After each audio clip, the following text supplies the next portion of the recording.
Alright, y'all. Welcome to part 3 of What If Deku was an alter user. With Izumi's secret out in the open, I think now would be a good time to fade to Tenya's training with Cougar. I apologize to Eater fans for the sheer pain and terror I'm about to put him through, but he asked for this and, well, gains dough. With this, we cut forward another month, putting us 3 months before the test. That, let's face it, this crew is going to destroy. Momo's still going to take the recommendation test, but that doesn't mean she's slouching either. However, today in specific, yeah, she's slouching. The girls are having a day off from their training, and it was much deserved. Tenya, however, was going through hell.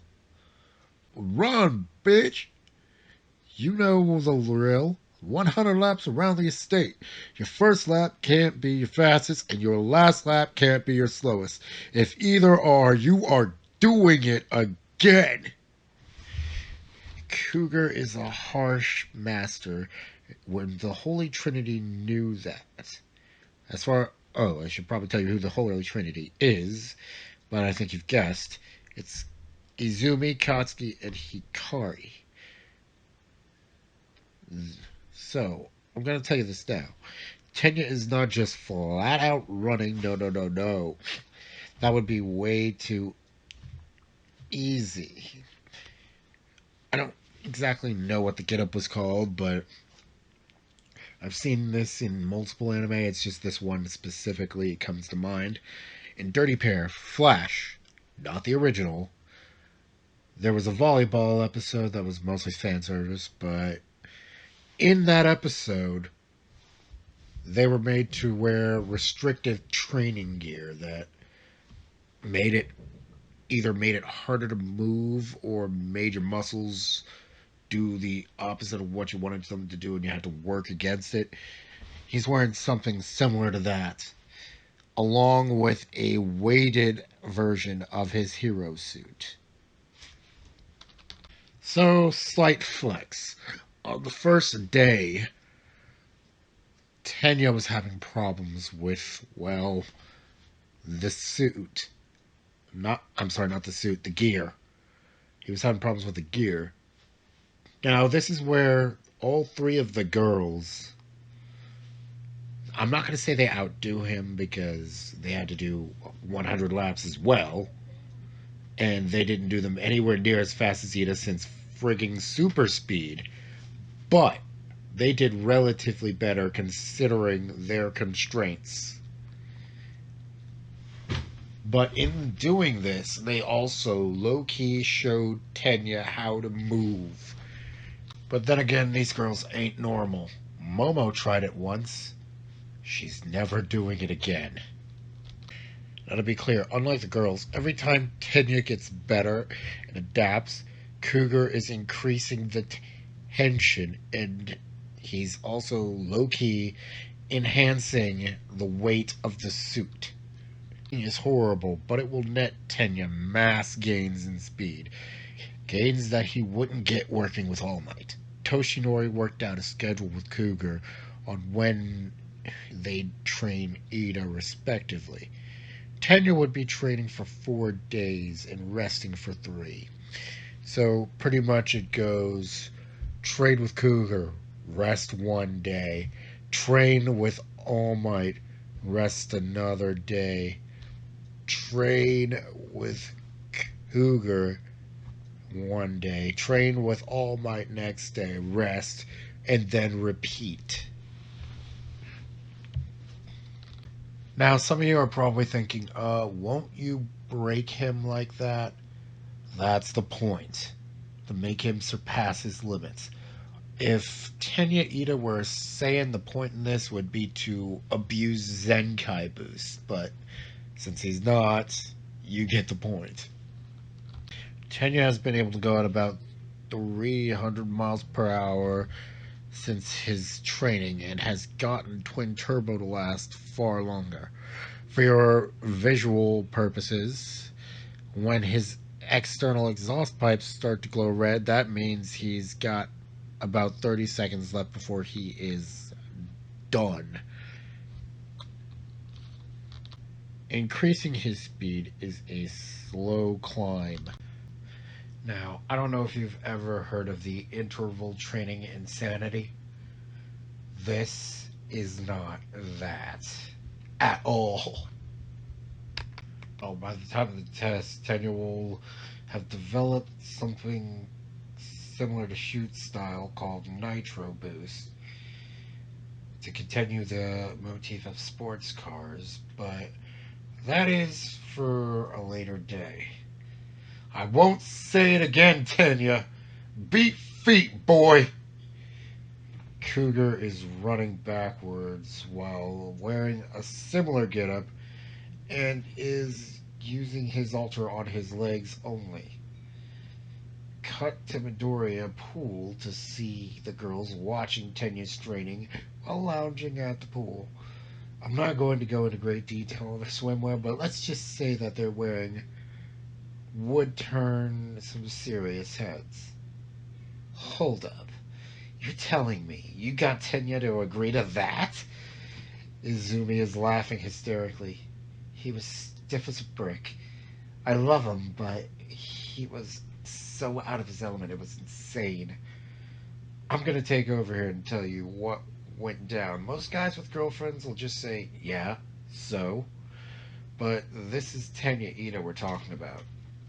He went shopping with Momo, and some of those stops included getting things such as bathing suits and lingerie. Tenya was redder than a tomato. Back to the ladies talking. Yeah, he acts like he hasn't seen me and like that already. It's cute, though. Izumi smirks. So, how does Tenya? Hikari sprays Izumi with water and speaks in French. Non, me vos filet. Ne fais pas ça.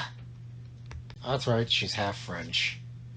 I mean, come on, you didn't think I gave her that French-sounding altar for nothing, did you?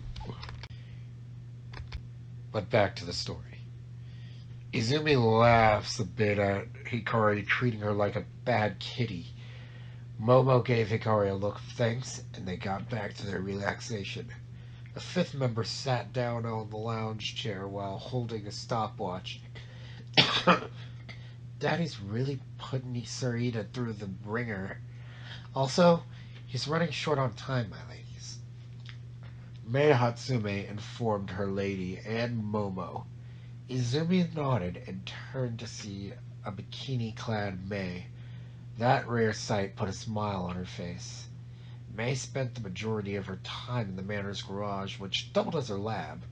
One of the things she did for the manor was upgrade and maintain, and in some cases completely remake vehicles for which her father drove Izumi in.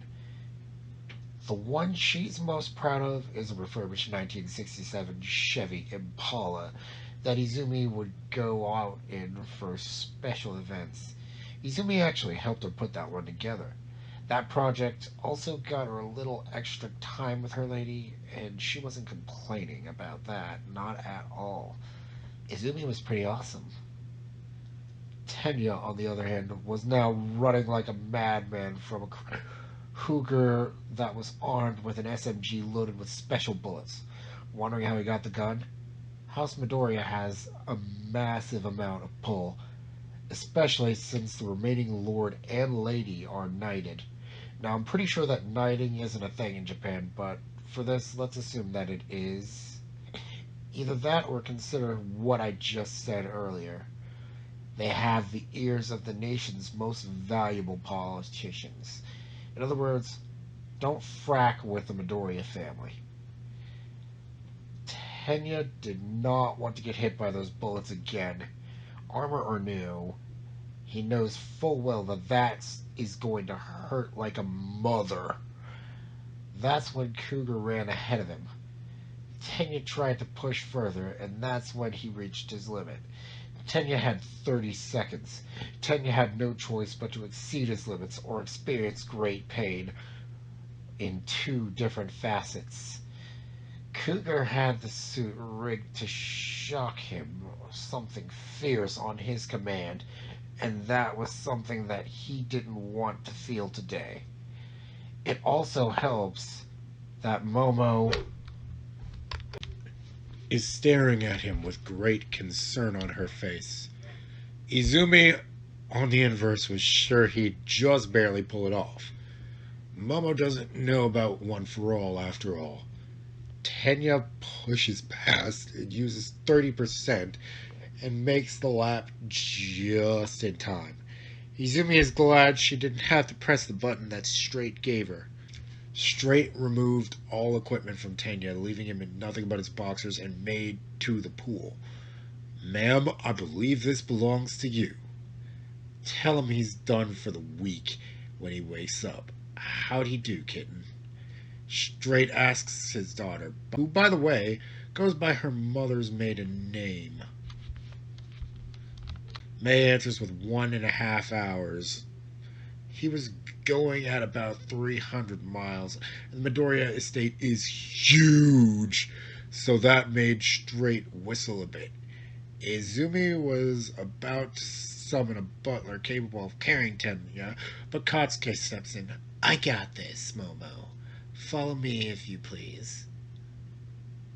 That made Izumi smile, and she chose to go for a bit of a dip. Fade to Tenya waking up in his bed in the Midoriya manor, with a damn near naked Momo curled next to him, contentedly sleeping with her death grip on his left arm. He notices his phone flashing and read the text. That read, "Don't bother getting up, my dude. Just literally sleep with your beautiful wife. Your masters say you have the week off due to your phenomenal growth. You broke 500 miles per hour on that last burst of speed. Rubber's in the drawer if you need 'em. Have fun." Ugh, that girl, I swear. Arozumi. Tenya gave a small chuckle at his joke name for her and decided to go back to bed. He wasn't going to wake his fiancée up. Move forward a few minutes to see Izumi training with her father, Zetsue, versus Rhombos. Rhombos had more power, but Zetsue had precision. Each burning strike that connected caused Zetsue to falter a little. Izumi is trying to unleash her once more. She hasn't been able to bring her to that stage since the incident, and knows that while Zetsue is no slouch, that other form possesses more power. Zetsue knocked Rhombos off center and slashed away with her ribbons. This is where Atsuhiko cheats a bit and brings out a lighter version of Rhombos. This version had less armor, but he was able to force Zetsue to go full speed in its attacks, to even do anything to it. Izumi was pissed. Here she had been trying to tap into that power she had when she first formed Zetsue, and her father had somehow managed to do it first. "Calm down. You'll get it eventually. I figured out how to do this after talking to Cougar and meditating on it. The power of the Ultra Dimension flows through you, dear. You just have to let it. Don't force it. Feel it. Let go of your emotion." Now, this is where I add a little bit. This new version is sleeker and thus has less armor, like I stated. His fire is stronger and he's faster, but gained no extra strength. Physical strength, that is. Unlike Zetsue Unleashed, which is an upgrade all around, this version of Rhombos is more of a glass cannon. She would take her father's advice to heart, but Stage 2 was not happening this way. Katsuki and Hikari were also trying to step their game up. They knew of Zetsue's other form and sought to attain that type of power for themselves, especially Hikari. She felt her power was lacking, and hoped for a true means of attack when compared to Katsuki and her shell bullet. Papillon had its uses, but she wanted more. The girls were low-key listening in on Atsuhiko, giving pointers to Izumi. He knew they were, unlike his daughter, who had her eyes on the prize. The two onlookers would later take these words to heart and do as suggested. All in all, it was a good day for training for those who partook in it. Not saying Momo didn't train, she just did a different form of training, like familiarizing herself with the science of certain objects so she could, well, better create. Today, however, was a day of rest for her. Too much studying was a bad thing. The first to make progress within the Holy Trinity a few weeks later was Hikari. I'll paraphrase a line from MHA. Imagine Izumi and Katsuki are level 50 and Hikari is level 1. Who's gonna level up faster? Why did I do that in a voice? Hikari had never actually attacked anything with her Papillon before, so she had no idea that they were capable of doing so. It was one of those moments where, when you call yourself an idiot for never thinking about something that seemed so simple in the first place. Papillon was made out of light particles, thus the soleil in the name, which means sun in French, by the way. She always thought they were soft light and nothing more, but training with Katsuki showed her that it was the opposite. She could change them to hard light on demand and later come up with a new form. Papillon Stage 2 was born. Hikari could fly using wings she formed with light and could now create constructs. Her wings still possessed the hormones, but she had to focus depending on what she constructed. In some cases, it is either or. Hikari is now on an aerial version of Cougar's training. Being able to fly is a great boon to the team. Being able to fly fast is an amazing boon. She isn't Katsuki, so she's not going to rub it in that she made it there first, because technically she didn't. Remember, Zetsui started in Stage 2. The form that Zetsui is normally in is a sealed form, and Izumi's having problems with unsealing. Izumi couldn't quite grasp it. Even after a month of training, she had nothing. Katsuki even got her Shell Bullet Ultimate. This is where Izumi's feeling down and out. Her frustration's getting to her. Why can't she do it? Why? Why? Why can't I bring her to her true form? I should be able to do this. I should. Why can't I? Katsuki and Hikari gave Izumi no pointers at Atsuhiko's order. Izumi had to be the one to crack this, if it was going to mean anything. One day, she just plain up got fed up with it and let her emotions go. She stopped trying to do things the Zen way, like her father had used. She wasn't Atsuhiko. Izumi just couldn't suppress her emotions. She needed to let them out. She needed to let them flow. Let them be. She gave out a mighty howl of pure rage, and then as if on cue, her altar showed its true form. The key for Izumi, at least, was raw emotion. Her father's method wasn't completely right for her. But she was happy to see the real Zetsui once more. Izumi felt like she was meeting an old friend, which I suppose she is. She wanted to hug Zetsui at this moment, and Zetsui came up to lift her with her normal arms. Keep in mind, Zetsui has two sets of arms. Those normal arms, rocket arms, and also the ribbons.